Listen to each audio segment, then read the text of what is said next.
It was a crazy week in college football last week with College Football 25, the video game being released, and the Underdog Best Bowl contest. I want to talk about that. I've got some tips, strategies, and advice for you if you are trying your first Campus to Canton League here in the next few days or weeks or so. Hopefully you're getting in a startup. I've got all of that plus your questions and my answers. Campus to Canton is live right now.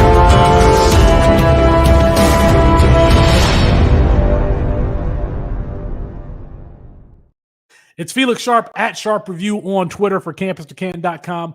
I hope you all like what it is that we're doing here to grow the college fantasy game. Going live here on a Monday night. Hit the like button, subscribe to the channel. If you want to vote for college fantasy sports becoming popular, becoming mainstream, then go ahead and like the video and subscribe to the channel. Last week, I was out of my mind. I was out of my mind pretty much the entire week because on Monday, we got the release of College Football 25. I think I was playing it at like 4:10 or something like that. It released at 4 o'clock. And you can just, well, first it was that. Then it was Underdog just out of the blue, snuck in on Tuesday that they were releasing their first college football contest that they've done. I'm going to talk about each of these things. I mean, Underdog, that's a big deal. But let's go back to the video game first itself. Reports are that 2.2 million people played the video game just in the early release portion. The full game didn't release until what, like Friday? On Monday, the people who bought the game early, between then and Friday, 2.2 million people played. And you could feel the momentum for the game, at least on Monday. My son, my 16-year-old son, doesn't care a lick about football, college football, NFL, anything. And he is in there playing his road to glory, playing a dynasty, getting so upset in the fact because he was a wide receiver and playing with Michigan. He's like, Dad, why don't he said, Dad, they won't throw the ball. I was like, well, I mean, yeah, son, you're getting to learn that college football teams run different offenses than NFL teams do. But you could just feel everybody is talking about this video game. It doesn't matter if you're a college fantasy podcast like ours is, or a channel, or if you're just a generalist and you speak about college football, everybody's talking about the game. 2.2 million people. That's crazy. That's crazy. You look at the amount of YouTube content that has just blown up right now talking about college football because of the game. I mean, it's not like we didn't see this coming. If you have been paying attention to our channel for the last, 2 years, we said that this was going to happen. We said that this was going to happen. But it's funny to me is that it's happening right here in my own house. My son does not care about football, and he's, asking me questions about these players. And so we're seeing it again.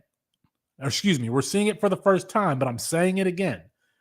There's going to be a shift from the program-focused, head coach-focused content to more player-driven content. That is just going to happen. Remember, it was the same way in the NFL as far as breaking into the fantasy space. College or fantasy football did not have legitimacy even like 2004, 2003. I remember Jim Rome. I was a big Jim Rome fan.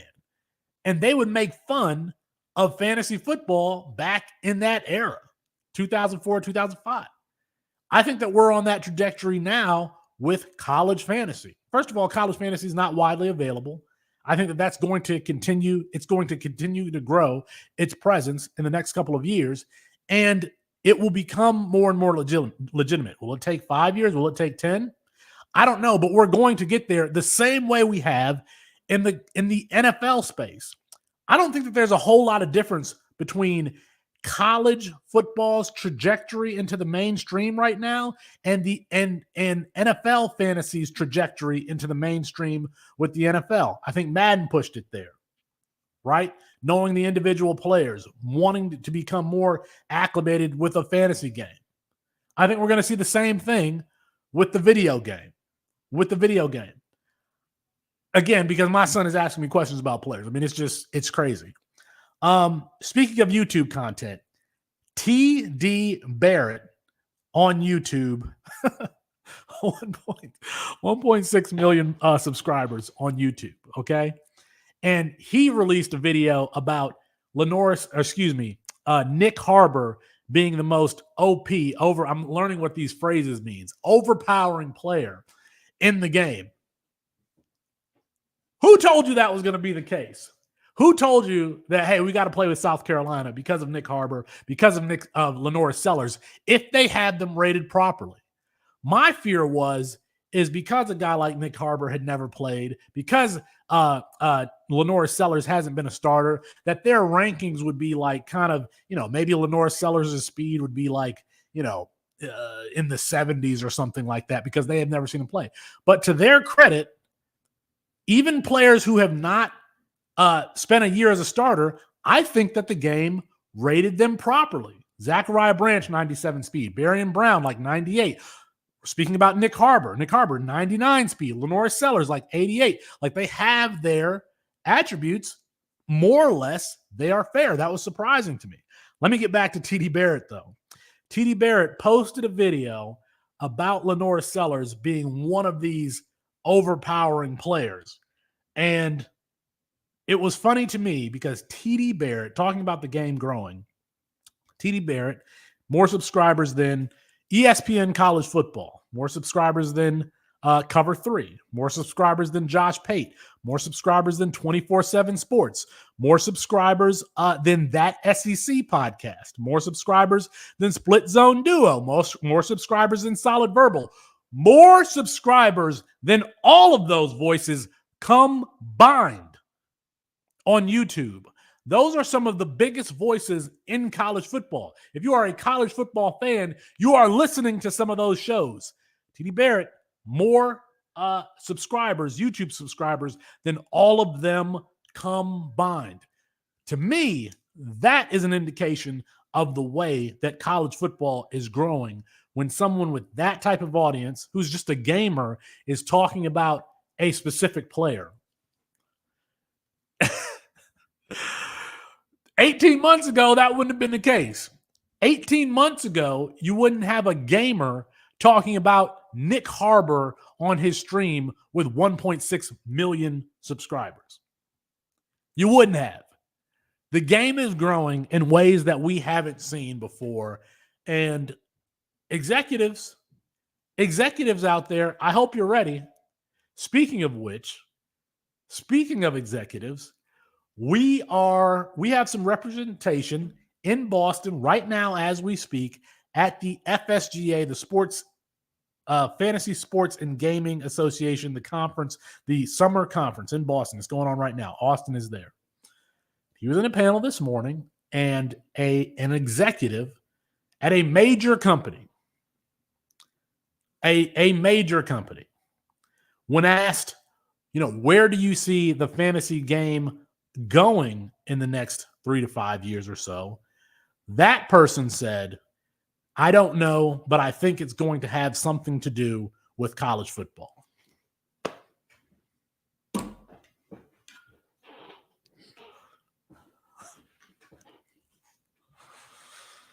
Oh, boy.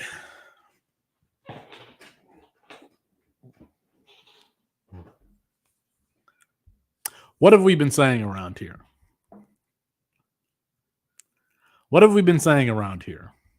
That's real momentum. When I say big company, one of the bigger fantasy companies in the world. Okay. And that person believes that the next evolution in fantasy is going to involve college football. Right. I mean, yeah. We've been trying to tell you that. So I'm just excited. Like last week, I took off Tuesday from work because we did the Underdog. I didn't even talk about that. I didn't even get to that. Underdog on Tuesday, on the heels of the video game, says, you know what? Boom. Here, you guys wanted it. College football, best ball tournament, $20,000. The first $100,000 in prizes overall. If you're in like the top 376 or so. if I remember that correctly. I mean,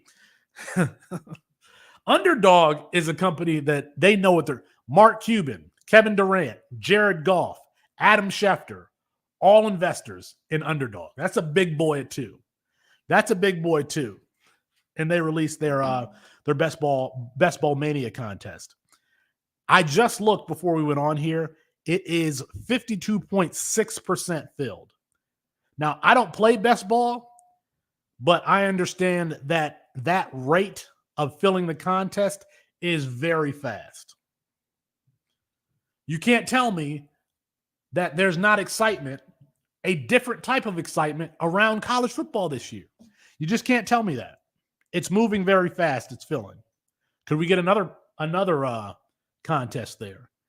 I don't think that they're going to have success with this one and just be like, all right, that's it. They want to make money. They get a rake on that prize money. Could we see a $100,000 prize? Could we see a $50,000 prize contest? I'm just telling you, it feels very good to be in this business right now. Appreciate you joining me. If you've got questions, you can drop them in the chat. I didn't even look. I'm so excited. I didn't even get my overlays out. Boom. There we go. That's what we're talking about. You can drop them in the chat. I'm going to be answering some questions from our Discord a little bit here later on. Subscribe to the channel if you haven't already. We are pushing college fantasy sports, specifically the Campus to Canton format, which I'm going to get into here in a minute. So overall, just, a momentous week for college fantasy sports. Where could we be in 10 years, man?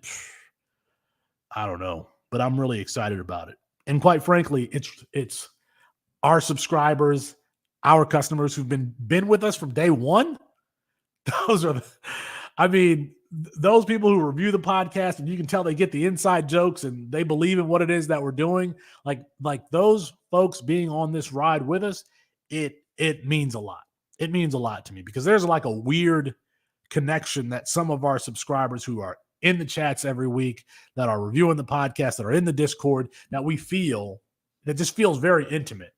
And the fact that they're on this journey also, and seeing, the sport or college fantasy sports grow and us grow as a result of that, it's really rewarding. Really, really rewarding. All right.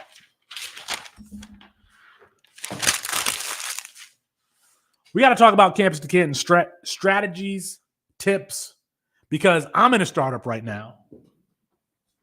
I need somebody to give me some strategy points on what to do in a Campus to Canton league.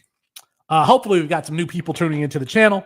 You may not know what a Campus to Canton fantasy league is if you're familiar with Dynasty Fantasy Football, where you draft players, you keep them from year to year. Campus to Canton isn't too different, except for you also have a college team and you're playing a college fantasy league every single week, playing head-to-head. And when your players declare for the NFL draft, they are added to your NFL team. So you could have had, Marvin Harrison Jr., Caleb Williams, Ladd McConkey, a guy that I was very loud about around this time last year, that you needed to get him rostered. You can have those players, and it's different from Devy, if you're familiar with Devy, because in Devy you might draft 5 or 6 players, but they don't score points for you. You can kind of trade them, and that's it. In a Campus to Canton league, I'm watching the Mountain West Conference at 10 p.m. Because I've got action in that game. I've got Carson Strong and Romeo Dubs in that game. Who is the Toa Taua? Where's Toa Taua now? Is Toa Taua in the NFL? Did he make it? I'm watching Jalen Moss at Fresno State, but I'm also watching the Power 5 guys. I'm just using that as an example, that you have action in the game. And if you are a football junkie, not just an NFL junkie, but if you are a football junkie, like you love the game, you're out watching, QB school. You're watching, I forgot what the quarterback, I forgot his name. He played for my Detroit Lions for a little while. I played with Calvin. If you're watching the QB school videos, if you're watching some of these, wide receiver technique videos on Instagram or YouTube, this is the type of fantasy game that you would enjoy, because it involves discovering talent, evaluation, building a pipeline, and if you're going to be watching these games anyway, I don't play in any leagues that aren't C2Cs anymore. I don't think I have any. Yeah, I don't have any. I've dropped all of them that were just straight NFL dynasty. I don't have any of them. The only league that I play in that doesn't involve college fantasy is the Scott Fish Bowl. That's it. That's it. Otherwise, I want to have Denzel Boston at Washington. I want to have Justice Haynes at Alabama. I want to have Lenora Sellers and Nick Harbor and CJ Baxter and those guys at Texas. When I watch the games on Sunday, I feel that excitement having those guys in my lineup. So let's get here to, there we go, strategy.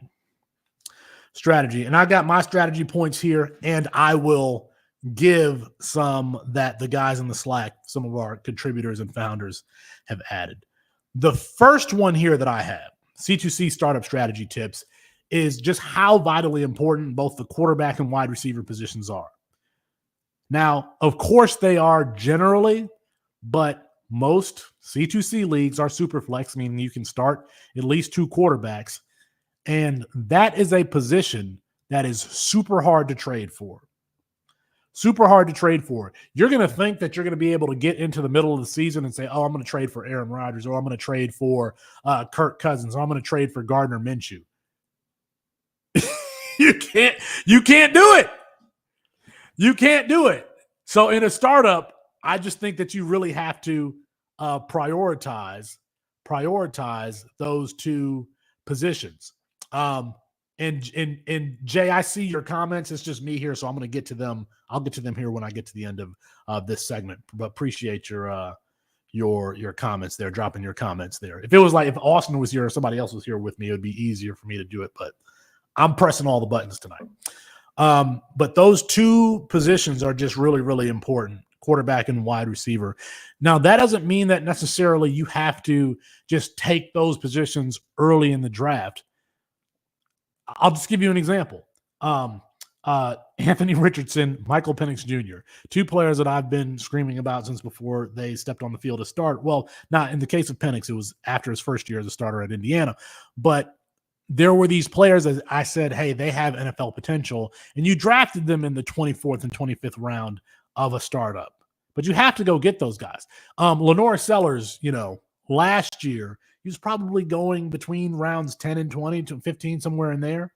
I think he has an NFL future. Probably, I think he has a first or second round NFL future. I guess what I'm saying is for those positions, you need to have like a dash next to some players' names that say, okay, I'm picking up this player in the 10th and the 11th and the 15th and the 17th, but I believe that they could be added to my NFL team here later on. Jace Brown at Kansas State, a player that he's a player like Ladd McConkey, probably not going to score a lot as far as college fantasy goes. So not really a need to prioritize him. He's not a 5-star recruit, so he's not going to go in the first 5 rounds or so. I think he's an NFL player. The same way Ladd McConkey was last year. If you did a startup around this time last year, Ladd McConkey was probably going the 20th, 25th round as his second round NFL draft pick. So you have to have those types of players that you're going to slide on your roster because you believe they have NFL potential. I've talked a lot about Rocco Becht at Iowa State. I think he has an NFL future. Maybe you're drafting late and you go with Elijah Arroyo, tight end at Miami, a guy who played a lot of wide receiver in high school. Well, I've been waiting for just 1 year to be healthy so we can see what he actually has. But you have to know who those guys are for you and why you're picking them up, because those are probably the rounds where a lot of people are taking college fantasy only producers, the guys that play at Toledo, the guys that play at FIU, the guys that play at, Fresno State, who probably don't have NFL futures, but they score points on the college side.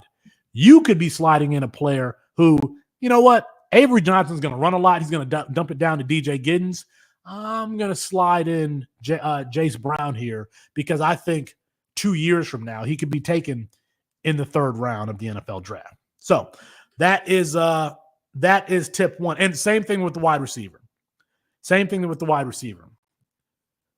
You want stability on your NFL side for years to come. Quarterback position, the wide receiver position, provides you that stability. So whether it's, I'm drafting Justin Jefferson and Amon-Ra St. Brown on the NFL side, and I go pick up Tetaroa McMillan and Luther Burden on the college side. Like, you want to prioritize that. Let me say it this way. I think if you are the first person to draft a running back on either side, you're the sucker. I don't care who it is. Jahmyr Gibbs, Jonathan Taylor on the NFL side, Travion Henderson, Quinshon Judkins on the college side. You are the sucker if you're the first to draft a running back.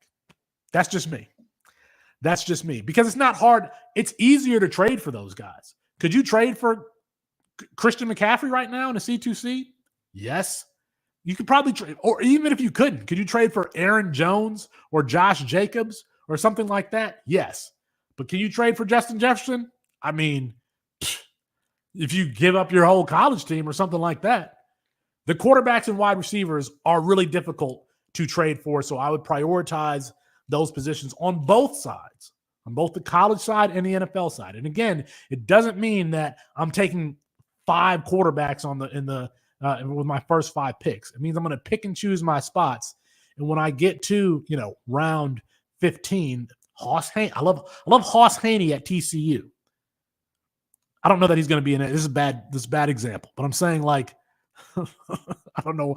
I love Hoss Haney. I love Hoss Haney's athleticism there at TCU.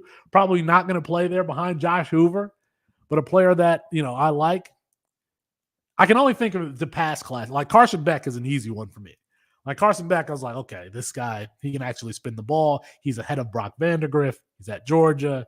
Let me get Carson Beck. You could have taken Carson Beck in the 35th round last year. But there are guys like that you need to sneak on your roster and just wait, because they're probably not going to do anything here in year one. Dante Moore at Oregon, after coming over from UCLA, not going to play this year unless it's a blowout. But Oregon's got a Big Ten schedule this year. I still believe in Dante Moore's NFL skill set. Is he going to do anything to help me win on the college side this year? Absolutely not. But you still have to get players like that on your college side, because quarterback is just, it's a difficult, you don't want to look up 3 years from now and your only quarterback is like Gardner Minshew, and I'm speaking from experience. Like, my first C2C that I started back in 2020, I thought I was good at quarterback. I had Trey Lance and Zach Wilson at one point. I was like, oh, we're about to roll. And stuff happens. In that same league, my very first draft pick, one of my first draft picks, it was the second round draft pick. It was Spencer Rattler. He was next up for Lincoln Riley. What happens there? So I would prioritize those 2 positions, because you're probably going to get it wrong also. That whole 10 minutes or 15 minutes was tip number 1. Here's tip number 2 is do not trade down on the NFL side to acquire college picks only. I'm going to see this, like, I've already saw this happen in one of the leagues I'm in. I'm like, all right, go ahead and just tank your team. There was a time where that might have been a viable strategy. There was a time where we saw Justin Fields and Trevor Lawrence and Jalen Waddle and Breece Hall and guys like that who are in the college player pool. The college player pool this year is extremely shallow. So if you are trading your first round NFL draft pick and like, oh, just give me your NCAA first, and you're not smart. Don't do that. Okay. Don't do that. It's just not. There are some years where I think that you may have been able to pull that off, because we were when Bijan Robinson and Jahmyr Gibbs, when they were in the player pool, we knew that they were first round NFL draft picks. We said that. We knew that both of them were first round NFL draft picks. I can't believe that Jahmyr Gibbs went to my Detroit Lions, but we knew before Bijan's freshman year that he would be. Jahmyr Gibbs kind of thought that before he even took that first kickoff return back against UCF, that which he nearly returned for a touchdown. We thought that this guy's a potential first-round NFL draft pick. I think my two my top two running backs in college right now, according to my rankings, Travion Henderson, Quinshon Judkins, I don't think either one of them are going to be a first-round NFL draft pick. And I don't think either one of them have the ceiling that a Bijan Robinson or a Jahmyr Gibbs has. Point being is don't trade your NFL picks for college picks only. Please stop doing that. Please stop doing that. On the college side this year, because that college player pool is so shallow, I would do that.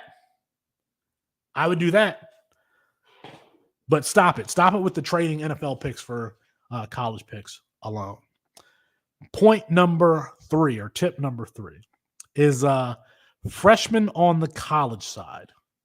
When we're drafting in a startup, I would just warn you to be careful spending one of those first 5 picks on a true freshman who hasn't played. I'm not telling you not to draft freshmen. I'm telling you, be careful. Because think about I mentioned Spencer Rattler. I took him in the 2nd round. DJ Uyunglele, Dante Moore. I still believe in Dante Moore, but after year 1, value took a big hit. Brandon Ennis, Julian Fleming, G. Scott. What about your boy Eric Gilbert? Remember Eric Gilbert about to be the next big thing at tight end? Is Eric Gilbert in a jail, in some county jail somewhere right now? Trying to steal fireworks? What was it? Was he trying to steal fireworks? Point being is for all of these bad examples I gave, there are probably also some good ones. Bryce Young is one. Bryce Young was probably taken in the first 3 rounds of startups 3 years ago. Turns into the number 1 overall pick. But I would just be careful.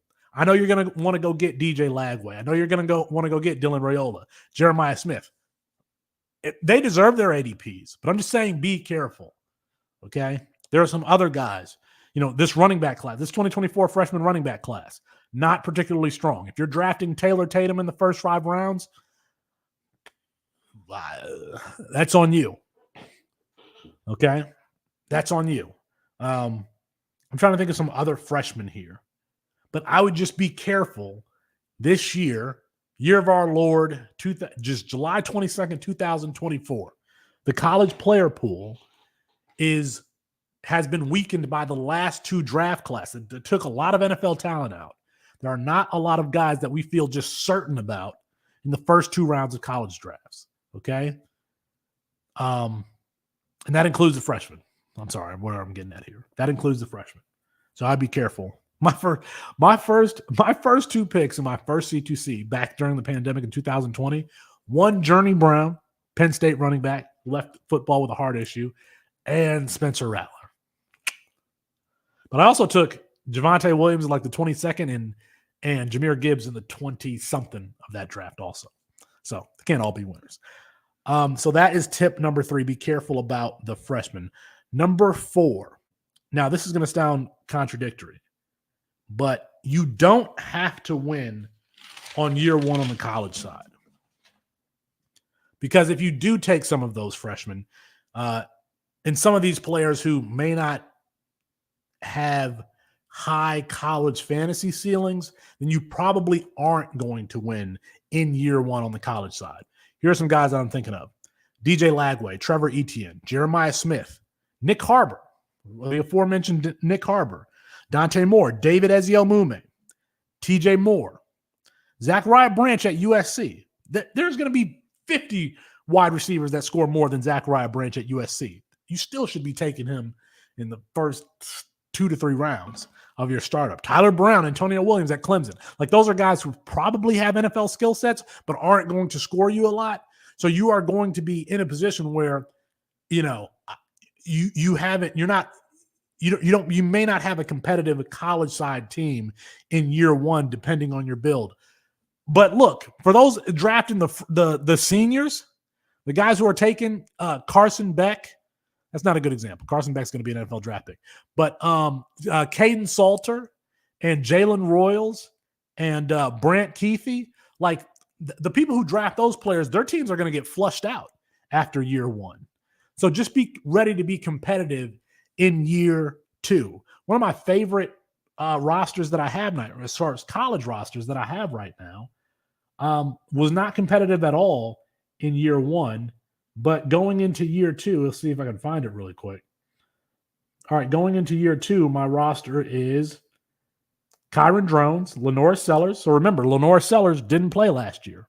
Super excited about him. Ashton Genty, Phil Maffa, Tez Johnson, Teteroa Millen, Aronde Gadsden, Deion Burks, Belleville stand up. At the time, Deion Burks picked him up. Didn't realize he was going to transfer from Purdue to OU. Kevin Concepcion, Jaden Higgins, Kyle Williams. I mean, like that team is probably I'd be hard pressed to see another team better than that one as far as college fantasy goes. But last year it sucked. Rhonda Gaston was hurt, you know. Tez Johnson wasn't the number one. Deion Burks wasn't with OU. Lenore Sellers wasn't playing. Kyron Drones didn't start the season as the starter. This team sucked last year. If you looked at this team. This year, probably going to roll. Probably going to roll through, especially if Aronde Gadsden stays healthy in that tight end spot. So don't be afraid if you aren't winning in year 1 after your startup on the college side. You should be competitive on the NFL side. I mean, you can be competitive on the NFL side. And here is tip number 5.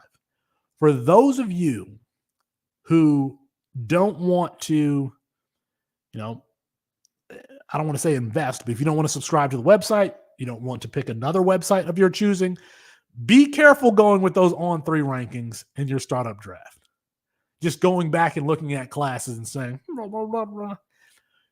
The college fantasy community, we've kind of figured this out a little. I mean, I'm not saying that on 3, 24/7 rivals, remember the ESPN, that they do a bad job. What I'm saying is they aren't analyzing players from a fantasy perspective or a fantasy perspective like, is this player going to the NFL and being an impact? They're just not doing it. So if you're going to look at those rankings, you're going to be the one drafting Emmanuel Henderson. You're going to be the one drafting Raleek Brown. You're going to be the one drafting Christopher Vinza, players like that. And you just might miss some of these other players. Subscribers to this website who are playing in their leagues, all of them have Quinshon Judkins, 3-star, 2 years ago.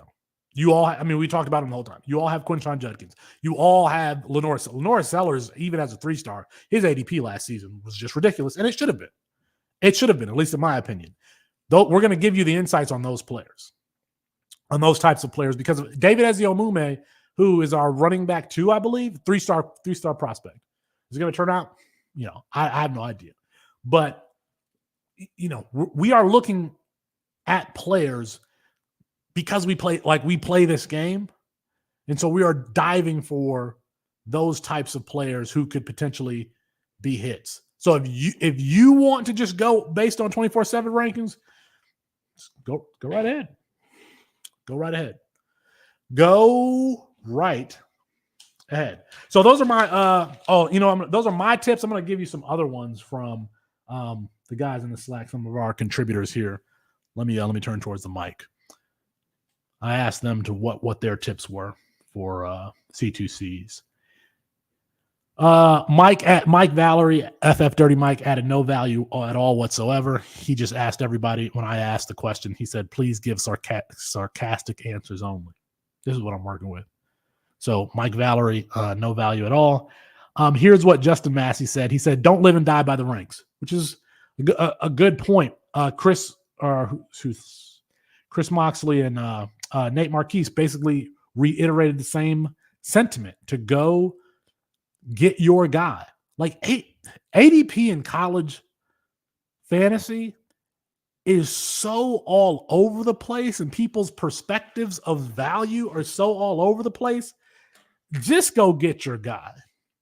You might see a player with a round 6 ADP and you want to take him in the second round.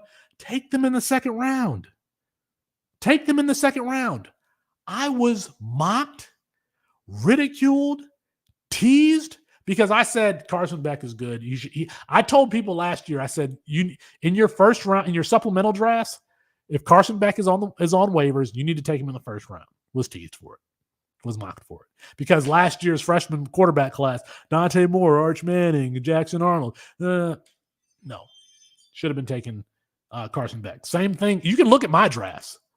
I was taking Carson Beck, Ladd McConkey, and Devontae Walker all early in the first 2 rounds of supplemental startup drafts. Now, 2 or 3 ain't bad there.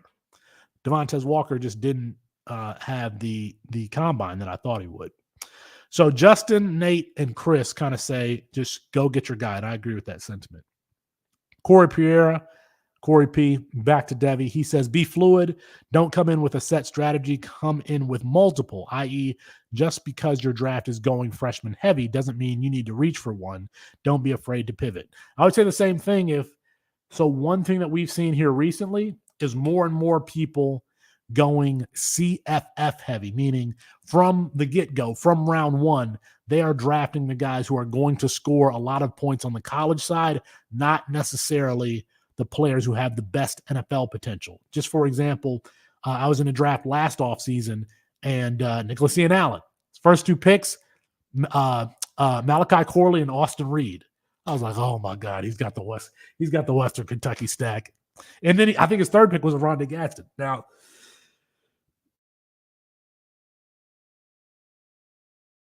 Now, that didn't turn out well for Nick, but still, it didn't change my strategy. I went and drafted the guys that I wanted, but I wasn't going to start reaching for college fantasy producers because somebody else was. And it's funny, as the game continues to grow, we are seeing more and more strategies evolve, more and more tactics evolve. So, Matt Bruning at Sports Fanatic MB adds, typically this is the cheapest you can get freshmen, so don't be afraid to reach for them, especially the ones you believe in. Now that goes contradictory to what I said earlier about freshmen, like be careful. I'm still going to tell you to be careful, but everybody's saying, reach for your guy. And it is. It is, we've done, I think as a company, we've done an okay job as far as road mapping, how to play, player rankings, all of that stuff. But for the large part, college fantasy is still the wild, wild west. You're going to be in drafts and players are going to go all over the place. You have no idea where it is that they're going to go. It is still that way. And it'll probably be that way until college fantasy becomes mainstream and you get more content providers providing rankings, data, all of that stuff. And then we'll see some more consensus. But as of right now, Kyron Drones early in the season was going in the 6th, 7th round of supplemental drafts. Now he's going in the 2nd. You can be in a draft right now where there's that variation in position in ADP. So go get your guys the sentiment that everyone is expressing. And I agree with that. All right. We took some questions, or I took some questions from the Campus to Canton Discord. $2.99 a month, $29.99 for the year to get started, to get our rankings, to get in the college fantasy game with some guidance. You can join the website, you can join the Discord, and you can submit questions. Or if you got questions, you can put them in the chat. I'm not particularly picky, but I am going to get to these first if I can find at least the questions themselves on my Discord. By the way, if you haven't already, I appreciate it if you would like the video and subscribe to the channel. We have a healthy number in here, especially for a Monday night. And as we get closer to the season, we're going to be going live more often, and I will get, more than just myself on the microphone, even though I don't have a problem just talking. Okay. Let's go here to, this is from Super Skull Fan. He says, which freshman wide receiver do you prefer? He listed Mike Matthews at Tennessee, Mylan Graham at Ohio State, Bryant Wesco at Clemson, Ryan Wingo at Texas, and then Perry Thompson at Auburn. I think there's a clear tier here between Mike Matthews and Mylan Graham, and I'm going to tell you my thoughts on. So it's between one of those two. I'm going to tell you my thoughts on both. So Mike Matthews, I'm guessing that he is an inside guy because, Josh Heupel's offense, they got the Brew McCoy and Cedric Tillman types, and then they have the Jalen Hyatt speed guy types, Squirrel White, those types. Mike Matthews, I feel like he could play both, but I think he's going to play inside that speed game. And if you want to see a player with, the highlight basketball dunks, just the raw athleticism, not even talking about football, just his basketball highlights, Mike Matthews is one of those guys. But the funny thing is as athletic as all the tip dunks and alley-oops that you see him catches on his high school film, on his high school basketball film, he doesn't play that way on the football field. He doesn't play like an above the rim game, which is weird to me.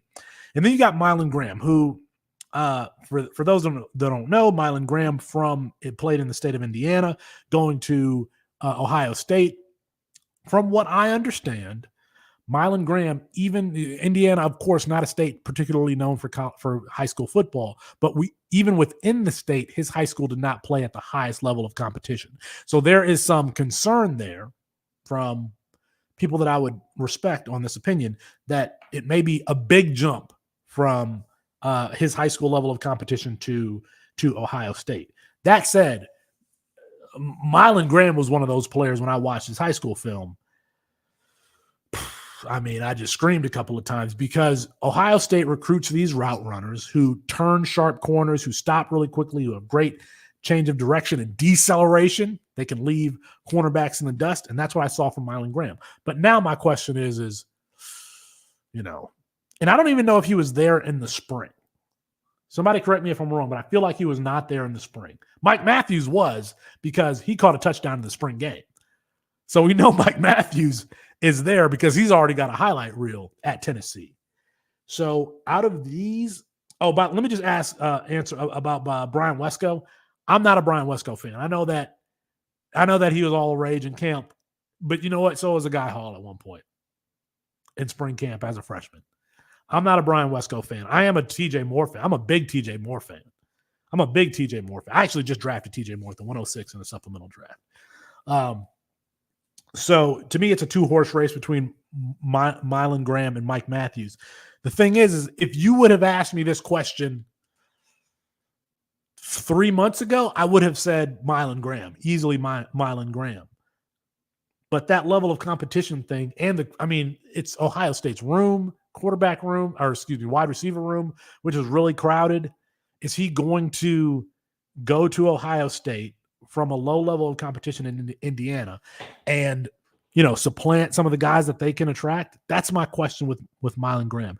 So it is really, really close here. And I probably need to flip these guys in my rankings. I probably need to drop Mylan Graham because I had him really high. It's going to be Mike Matthews for me because of that opportunity.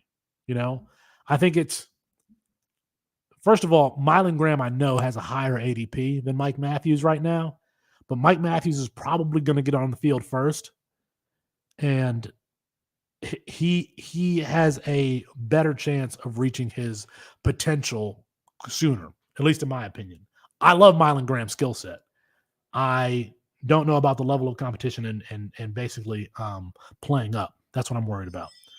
All right, this question is from Blade. He said, besides Arch Manning, who are some of your favorite non-freshman backup QBs as stashes for the future? Seems like a group that is largely on waivers in most leagues. Yeah, that's always the case. I love this position. I love the quarterback position. So I'm glad I love this question. And some of the people provided some good answers already in the Discord. Here are some of my favorites. I mentioned Dante Moore. The dude played varsity as an 8th grader. He went to 3 or 4 straight state championships there for Detroit Stand Up.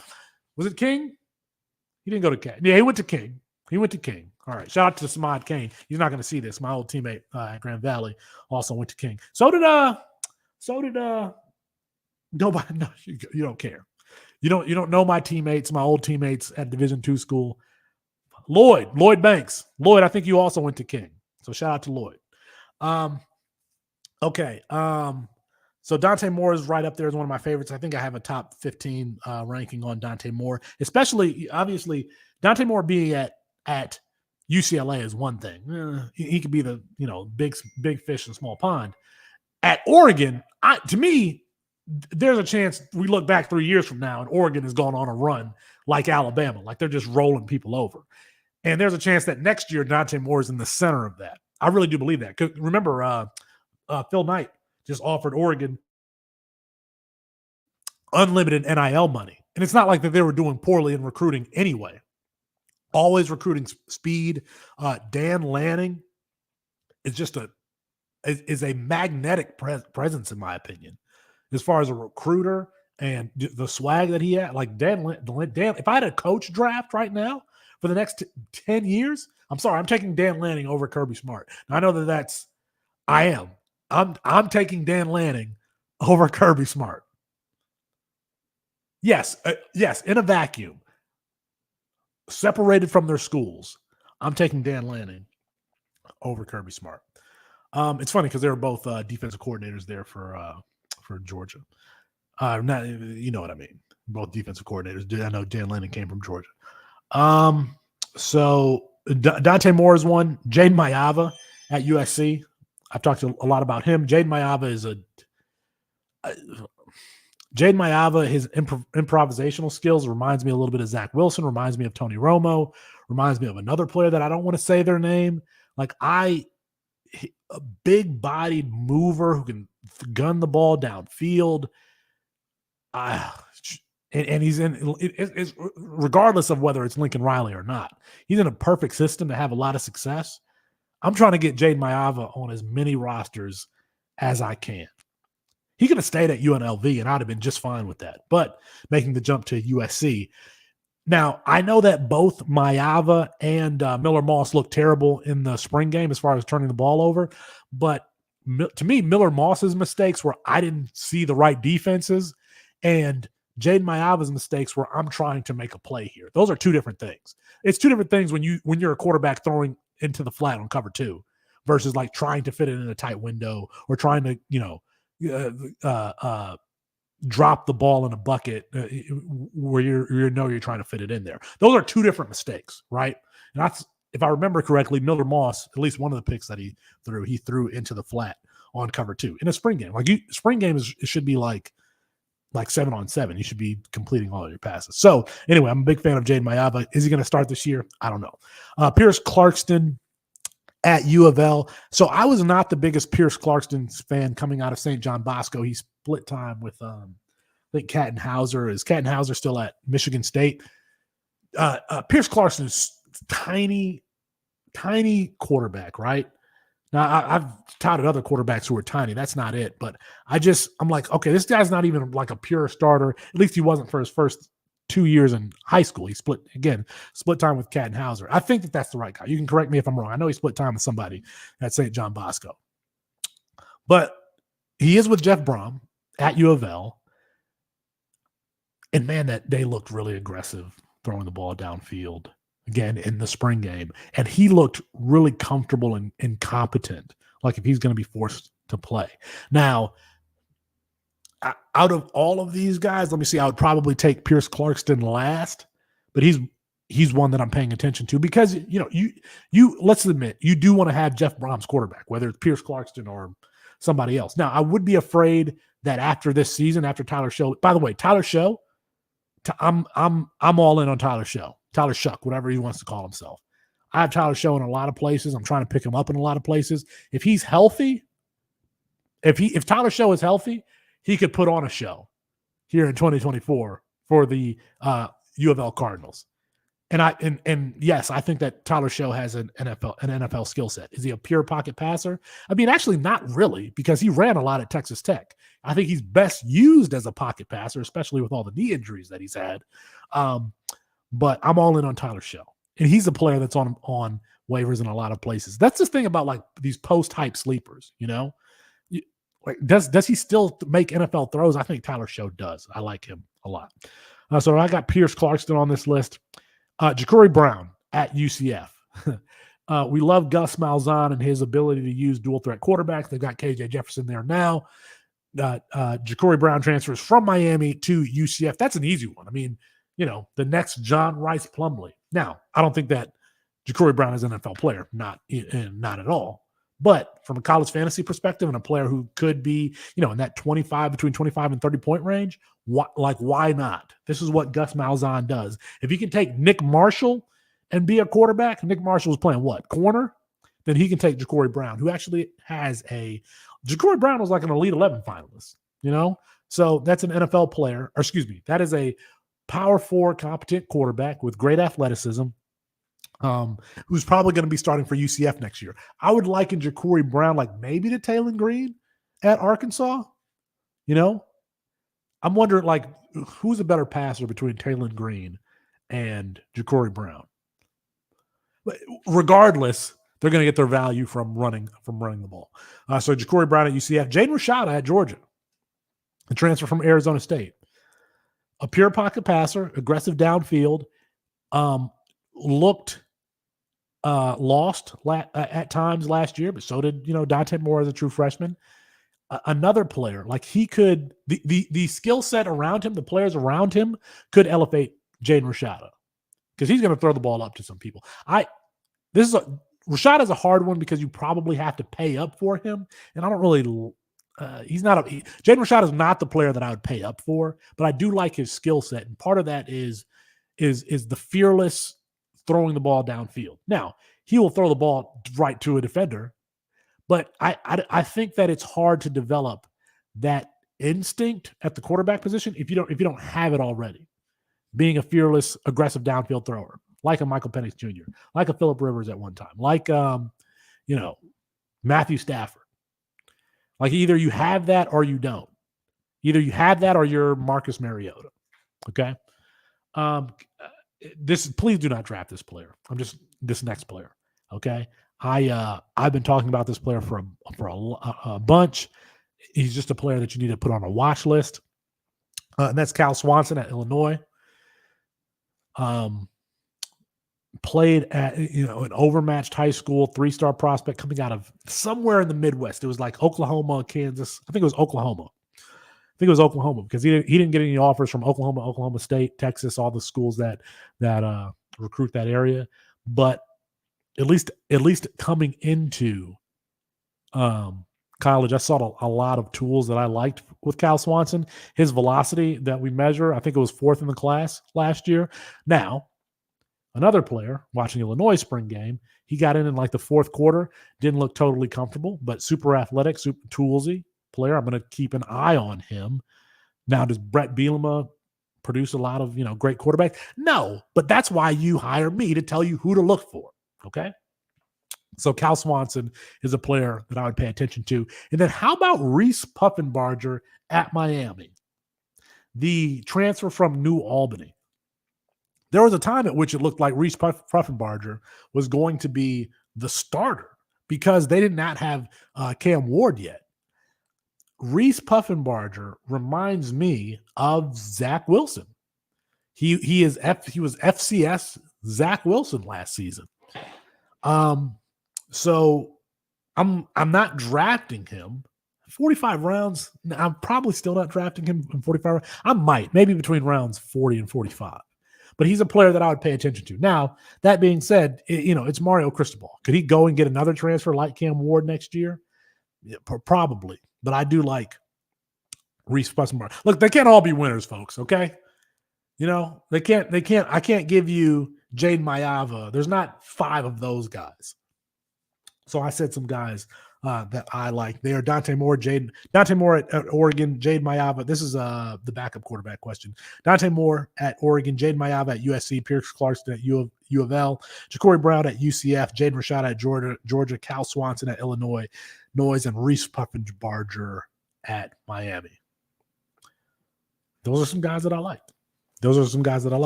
All right. Drop a like on the video. Subscribe to the channel if you haven't already. This next question is from, who is this from? Running in Cement. Oh, this is a question about, I actually wanted to answer this question in a different way. So Math Labs 11 Norwich. I don't know what I'm reading here. It's probably a reference that I don't get. He says, can you watch Matthew or Michael Fuller, can't remember his first name, from South Carolina, 4-star freshman, and let me know, is it bad running back film? I think it's Matthew. I think it's Matthew Fuller. Matthew Fuller, 4-star. Yeah, Matthew Fuller, South Carolina, 5'11", 225. I wanted to answer the question this way because it's something I've noticed about running back evaluation that really gets on my nerves is the emphasis that people place on speed. It just doesn't. Speed doesn't matter a ton at the running back position. It's lateral agility, burst, and like how you break tackles, whether that's with lateral agility or burst or is it with physicality. I get made fun of around here because I tend to like bigger backs, but Ramondre Stevenson turned out all right. Light feet for 230 pounds or 245 pounds, whatever it was.